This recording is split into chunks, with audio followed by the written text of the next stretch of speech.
welcome back. Now let's talk about adaptive cruise control.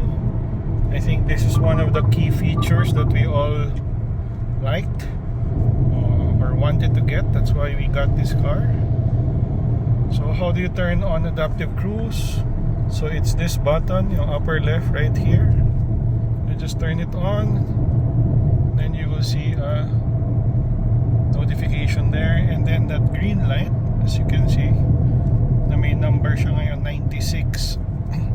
So yan yung nakaset na speed. Okay, then you just toggle this button up or down to set that speed. Okay, and the intermittence of 5 yan when you adjust it. So from right now it's medyo wala siya sa by 5, so 96 siya. Pag clinic up ko, it will go to 100, and if I click down, minus 5, it will go to 95. Okay, so keep lang natin siya sa 100. So this is adaptive cruise control. So right now, as you can see, I'm only, oops, ayan yung lane departure warning natin. I'm only running at 94 because there's a car right in front of me. Okay, and I'm keeping the car here for a while because I want to show you also how do you set that distance, yung distance mo dun sa harap. It's by pressing this button, this lower right button right here. Okay, so press mo siya, may lalabas. As you can see, nag-change siya to number 3. At medyo lumapit kami dun sa kotse sa harap. Press mo again, you'll see number 2.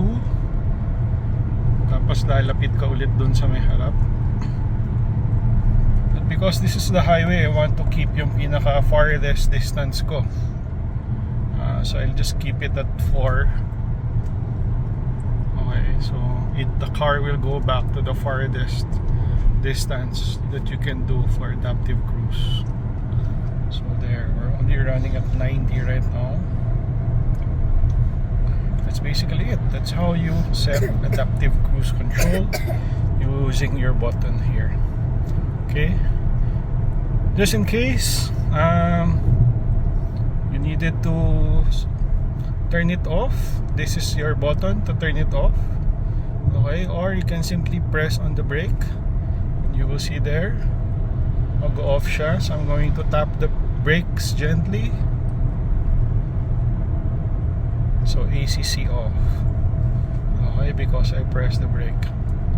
Now if I want to resume, just toggle the switch to rest, going up, and you will see adaptive cruise na siya ulit, cruise control na siya ulit. Now it's going to try to achieve the speed that you set kanina, because you just resumed. So whatever the speed earlier, it will try to pick up and try to go back to that speed. So now we're still following that lead car over there, that Fortuner. Okay, so that's adaptive cruise control. Here it is.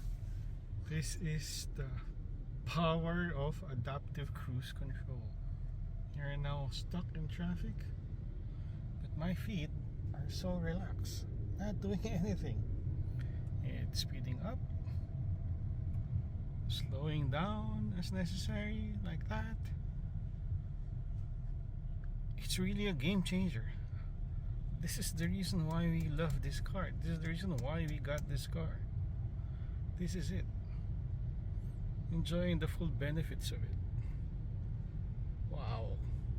At this price point, right?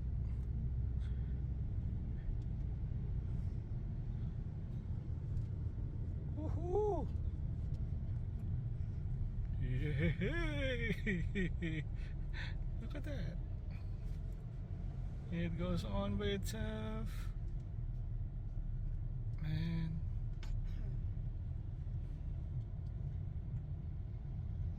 Love it. As you can see, we're in EDSA, and our adaptive cruise control is turned on. You can see the green indicator light to the left. We're now under EDSA Shaw Tunnel. I'm using adaptive cruise control. And yeah, I'm just being proactive dun sa adjusting the speed. Okay, whether I'm increasing it or lowering it. Not sure if it's clear there. Right now I'm at 40. If I want to catch up to traffic, gawin ko yung 45. Or if I see traffic slowing down, I just bring it down. Okay, I think that's just the secret of using adaptive cruise here in the city. And